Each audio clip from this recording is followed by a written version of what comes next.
E aí pessoal, bem-vindos a mais um vídeo explicativo do livro Crônicas de um Despertar, Meu Retorno ao Além, do médium Abel Glasser, do Espírito Afonso. Nós estamos na página 145 e eu vou ler para vocês lembrarem o que foi que o Afonso está conversando com o Augusto, né? Vocês lembram disso? Voltando de uma reunião com o Caibar Schutel, e o Caibar Schutel autorizou o Afonso visitar a família dele finalmente. E agora então vão ser tomadas as providências. Vamos ver como que eles fazem isso na colônia espiritual, né? Mas o Afonso, ele pergunta, né? Será que o Caibar está magoado comigo, né? Eu não fui muito gentil com ele, deixei de agradecer a atenção. Aí o Augusto responde: não se preocupe, Afonso. Ele está acostumado a lidar com os problemas dos nossos irmãos. Entendemos que esteja ainda inconformado com a sua situação, especialmente no tocante à falta de informação quanto ao seu futuro e também com relação à família material. Jamais imagine que os sentimentos aqui são tão frágeis e delicados como na fita física. Então ele explica que jamais nas colônias espirituais, aí nós estamos conversando, gente, nós estamos falando de espíritos mais elevados, né? Que já conseguiram melhorar a sua postura com relação à parte material, não ser mais tão ligado à família, não ser mais ligado à crosta terrestre, etc. tal. E o Afonso ainda está passando por isso. Então Augusto fala assim: olha, aqui nas colônias espirituais, desculpa, gente, nós entendemos que não há lugar para melindres e rancores de qualquer ordem. Ele fala assim: se na crosta terrestre, né, as mais inofensivas palavras servem de pretexto para rompimento de relação, algum sentimento negativo, uma mágoa, aqui não tem nada disso. Aí vamos continuar a partir desse ponto que o Afonso interroga o Augusto. Você quer dizer que não devemos jamais responder a alguma injúria? Ou seja, quando alguém estiver gritando com a gente, falando um monte de baboseira contra a gente não deve falar nada? Então responde: não lhe posso dizer que sim nem que não. Note-se, em primeiro lugar, que a paciência e a mansuetude devem ser comportamentos básicos do ser humano. Lembra que está no Evangelho? Os mansos de coração. Isso que ele quer dizer com mansuetude, né? Logo, muitas injúrias poderiam até mesmo ficar sem resposta, já que a compreensão no tocante ao descontrole alheio é ato cristão. Muitas vezes, gente, é difícil pra caramba. A pessoa dirige-se a você com ofensas, com palavras de baixo calão, gritando. E aquele quer dizer que muitas vezes você não tem necessidade de responder nada. Simplesmente você concorda com a pessoa e acabou. Entendeu? Então, o descontrole alheio, né? Você tem uma compreensão no tocante ao descontrole alheio, é ato cristão. No mais, se houver necessidade de uma resposta, que ela seja justa, isto é, na medida certa, sem agressões e sem rancor. Dar uma explicação ou responder a um ataque, quando imperioso fazê-lo, pode ser realizado com racionalidade, sem ofender o semelhante. Ora, você fala como se nunca tivesse vivido na crosta. Isto é impossível. gente, só um acerto aqui. Ele está conversando com o Rubião, tá? Não é Augusto não, pelo amor de Deus. Augusto foi caminhão pro... Ele está conversando com o Rubião, que é o cara que é o companheiro dele lá, além da enfermeira Linda, quando ele estava em recuperação. Agora é o Rubião. Desculpa, eu fiz essa confusão. Ora, você fala como se nunca tivesse vivido na crosta. Isso é impossível. Quer dizer, o Afonso acha que é impossível. Se uma pessoa gritar, falar impropérios para você, te xingar, etc. tal, ele acha que é impossível você ficar calado na sua. E, como um ato cristão, você fala, beleza, tá bom, vamos seguir em frente, né? Aí Rubião responde, não seja tão rigoroso, Afonso. Tive muitas vivências, sem dúvida. Cometi muitos desatinos e estou na fase de aprendizado, tal como você. Entretanto, já aprendi suficientemente bem que a melhor resposta a uma agressão é o amor. Não se vai educar alguém com ódio e desprezo. Ao contrário, os ânimos ficarão mais acirrados. Mas não lhe retiro a razão no sentido de que isso é muito difícil, mormente para o estágio atual de evolução do plano físico. Quer dizer, ele entende, sim, né, que é absolutamente normal nós respondermos à altura de alguém que nos ofende. Principalmente no estágio atual que está o plano físico aqui na nossa Terra. Entretanto, ele fala que lá na colônia espiritual, ele já aprendeu que é bem melhor, a melhor resposta para a agressão é o amor. O que não significa que devamos nos conformar com isso. A nossa meta é alterar o curso equivocado das reações, para que possamos aprimorar o nosso modo de sentir o mundo.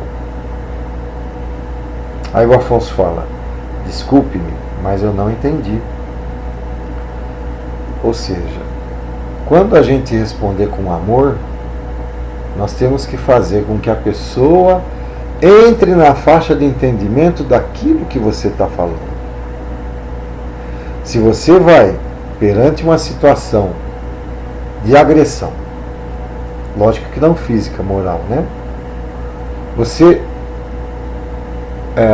lidar com a pessoa amorosamente, você tem que fazer com que a pessoa entenda, tem que responder-lhe à altura aqui que ele fala, né? Você tem que responder-lhe à altura, explicando o porquê de você estar fazendo aquilo lá e que não há necessidade da pessoa gritar e te desmoralizar.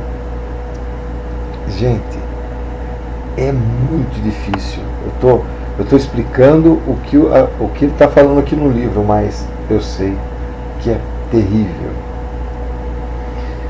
E aí ele completa. Quero dizer que precisamos viver de uma maneira mais singela, sem considerar agressão qualquer coisa errada que nos aconteça, seja aqui na colônia, seja na crosta terrestre. Lembra-se quando você não recebeu bem a função que lhe foi destinada na casa de repouso? Sei que isso lhe gerou angústia e sofrimento. Caso tivesse recebido de forma positiva, teria evitado uma perturbação emocional desnecessária. Você acabou experimentando a sua atividade de qualquer forma e terminou gostando. Note, meu amigo, que a sua reação poderia ter sido diferente, o que somente iria beneficiá-lo. Essa é a nossa meta.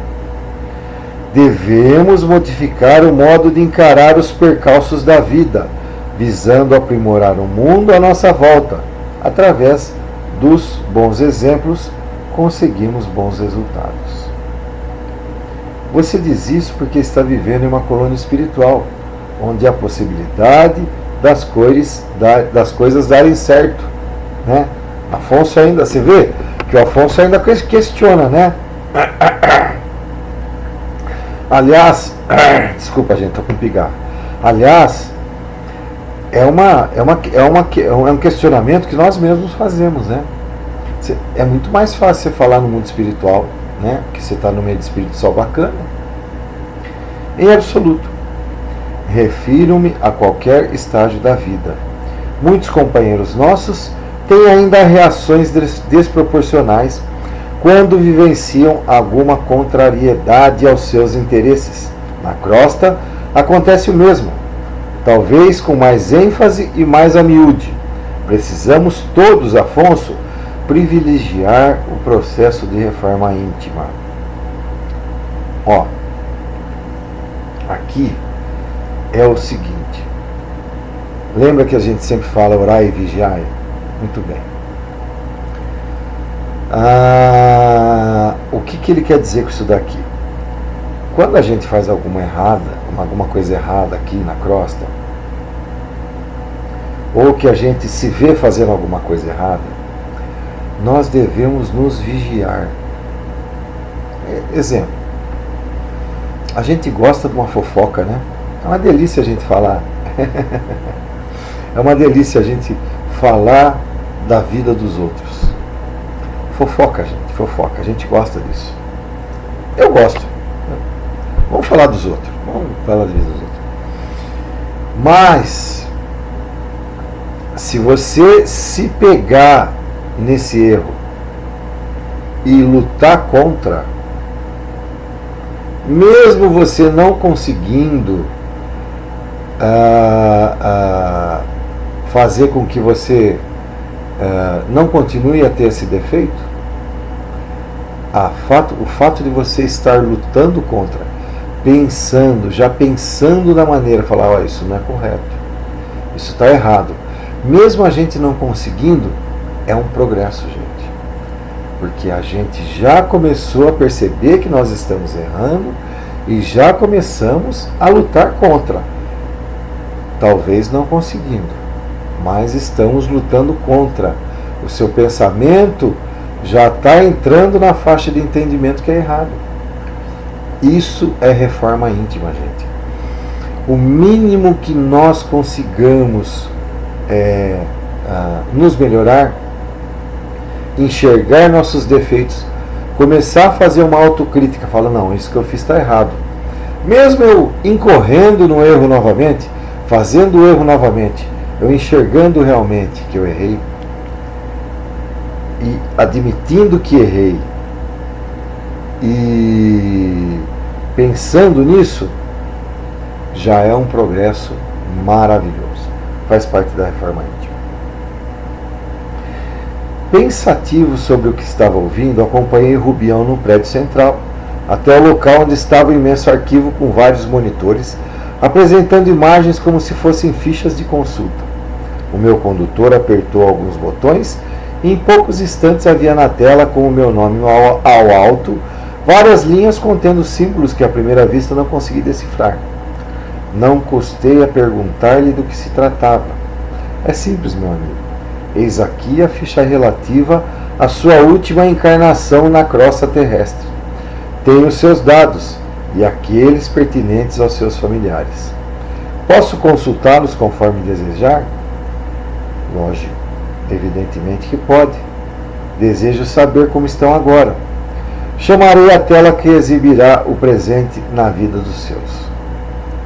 E assim o fez. Gente, esse quadro que ele designou aqui, telas de televisões, telas de computador, né? Um arquivo, é o que eu falei, existe sim na vida espiritual, nas colônias espirituais, gente. Nós, volto a repetir, nós somos uma cópia imperfeita do plano espiritual. E essa colônia espiritual não é diferente. Então, eles estão numa sala de arquivo com vários monitores. Esses monitores parecem fichas de consulta. Essas fichas de consulta, numa delas consta o nome do Afonso. E ele vai começar a ler a respeito de como estão os familiares dele na crosta. E assim o fez. Em poucos segundos, havia no monitor a imagem de Elvira e seu novo esposo, seguida de várias cenas demonstrativas do seu atual modo de vida. Fiquei feliz em saber que após o nosso último encontro na cozinha da sua casa, muita coisa havia mudado em sua jornada. Ela parecia estar mais forte e já não se deixava agredir pelo marido, nem tampouco ser por ele maltratada.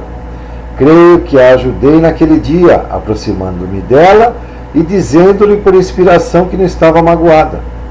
Emocionado, olhei para Rubião sem dizer-lhe uma única palavra, mas ele entendeu que estava agradecido. Vocês vão lembrar, é só vocês buscarem em vídeos anteriores, que teve um momento, aliás, um dos últimos momentos, né, do Afonso na Terra, que ele estava na cozinha com a Elvira, e ele conversou mentalmente com a Elvira, e a Elvira sentiu a presença dele, né? E ele falou para a Elvira, porque a Elvira era objeto de maltratos do atual marido, e o Afonso aconselhou a não aceitar mais esse tipo de tratamento. Então, vê-se que deu certo. Depois disso, ele tocou outro botão e segundos foram suficientes para trazer à tela a imagem de Marco Aurélio e sua esposa Cíntia. Para vocês lembrarem, Marco Aurélio e Cíntia, aquele casal que fazia orgias, né? Lembram lá para trás? Eles estavam distanciados e pouco conversavam. Percebi que a separação era iminente, mas não seria uma surpresa, pois o tipo de vida que levavam acabaria por certo a isso conduzir. Fiquei entristecido, ainda que conformado. Voltei-me para Rubião e disse-lhe que gostaria de ter notícias dos meus netos. Assim foi feito. Constatei que ambos estavam bem adaptados e tinham sido colocados em um colégio interno. Essa não era a vida que desejei para eles, mas talvez fosse melhor do que continuar na angustiante e mascarada vida familiar que possuíam. Restava-me saber de Pedro. O caçula trouxe-me alegria, pois pude perceber que ele seguia um bom caminho. Continuava frequentando as reuniões espíritas e parecia estar noivo, pois notei a existência de uma aliança em sua mão direita. Fixei meus olhos na tela e guardei a última imagem que me era exibida. Pedro orando por mim no aconchego de seu quarto. Fiquei muito feliz em saber que ainda me considerava e pedi a Rubião que desligasse o aparelho. Então, Afonso, como foi? Não posso dizer que fiquei surpreso com o que vi. Aguardava algo semelhante. As coisas não mudam tão facilmente, meu amigo. Minha família está agora quase no mesmo modo. A evolução foi lenta e sutil. Exatamente. Foi importante que tenha constatado isso sozinho. A evolução necessita de tempo, tanto para o encarnado quanto para o que vive no mundo espiritual. Eles não alterariam o comportamento de repente apenas porque você desencarnou? Na mesma maneira que você está aqui lutando pelo seu progresso, eles continuam no plano físico galgando, ainda que lentamente, a trilha evolutiva. Reforma íntima não acontece da noite para o dia. Você percebe agora porque Caibar não lhe permitiu, seguindo instruções superiores, visitar seus familiares pessoalmente? Entende por que não pode voltar à crosta? De fato, o tempo nos ensina muita coisa. De nada adiantaria o meu retorno se isso fosse possível. Elvira já está casada novamente e parece que agora está feliz com seu esposo. Marco Aurélio e Cíntia não mudaram em nada e estão em vias de romper os laços matrimoniais. Meus netos estariam afastados de mim de qualquer modo, porque estão internados em um colégio. Pedro, por sua vez, continua mantendo o mesmo equilíbrio emocional de sempre. Não há mais espaço para mim entre eles, simplesmente por conta da lei da vida. Aí, gente, ele entrou na faixa de compreensão que ele precisava. Ele não se faz mais necessário na crosta. Isso é evolução espiritual. Deixei-me levar pela emoção e lacrimejei. Amparado por Rubião, saí da sala de arquivo e voltei a meus afazeres habituais. Enquanto o tempo passava, minha reflexão contínua conduzia-me a uma certeza, a de que tudo era possível de ser alterado. Se minha família na crosta após meu desencarne tinha um novo método de vida, porque eu também não poderia adaptar-me e integrar-me à colônia onde me encontrava. Comecei a modificar os meus hábitos e tornei-me mais sociável, juntando-me aos grupos de música que costumavam oferecer recitais no Recanto da Paz. A rotina de uma cidade espiritual, pelo que estava notando, não apresentava muitas diferenças na vida material. Todos trabalhavam e tinham suas horas de lazer asseguradas. Além disso, havia uma preocupação muito grande com a reforma íntima e, por isso, as palestras e as leituras eram incentivadas. Quando não estávamos em atividade laborativa, trabalhando, ou em descanso, líamos obras variadas, sempre contendo uma mensagem positiva e cristã. Nós, habitantes da colônia, sabíamos, no entanto, que a nossa situação não era definitiva. Estávamos galgando degraus no aprimoramento espiritual até que fosse possível um retorno à materialidade. Logicamente, havia espíritos que iriam permanecer na cidade espiritual por muito tempo ainda, especialmente aqueles ligados à administração central. Outros não mais retornariam à vida no plano terrestre e dali iriam para outros mundos superiores. Esses compunham a minoria. Muito bem, esse aqui é o terminando a página 150. Olha, você vê que ele percebe. Olha a reforma, ele está realmente utilizando a reforma íntima. Está se socializando mais, está indo nos recitais de músicas, está indo em palestra, está indo em estudos, está lendo muito e chegou na faixa de entendimento que todos ali precisam trabalhar e vão ter a sua hora de lazer. Gente, quando eu falei para vocês que na espiritualidade a gente só trabalha e não pensa em descansar, são os espíritos superiores. Esses querem trabalhar o tempo todo. Para eles não existe lazer, eles não querem saber de lazer. Como são esses espíritos? Alvorada Nova ainda é uma colônia transitória, daqueles que acabam de sair do terra a terra. Então, sim, existem muitos espíritos ainda que têm muito a evoluir.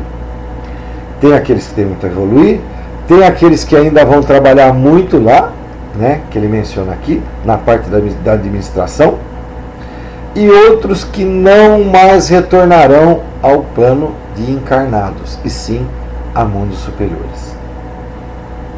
Provavelmente ele está falando, eu dou até um chute aqui. Caibar deve ter ficado séculos como coordenador de Alvorada Nova. Já deve estar em planos superiores, né? Mas só um espírito muito superior fica no comando numa casa dela por séculos, né? Numa casa dessas, né? Como Alvorada Nova. Numa colônia dessas. Então é isso, minha gente. Por hoje é só, né? Lembrando vocês, vão lá, curtam, se inscrevam no canal, curtam, compartilhem esse vídeo com o maior número de pessoas possíveis para que a nossa doutrina dos espíritos cada vez avance mais, progrida e mais pessoas aprendam. Viu? Até o próximo vídeo, aguardo vocês e já estamos na página 50, cada vez mais perto do final do livro. Um abraço a todos.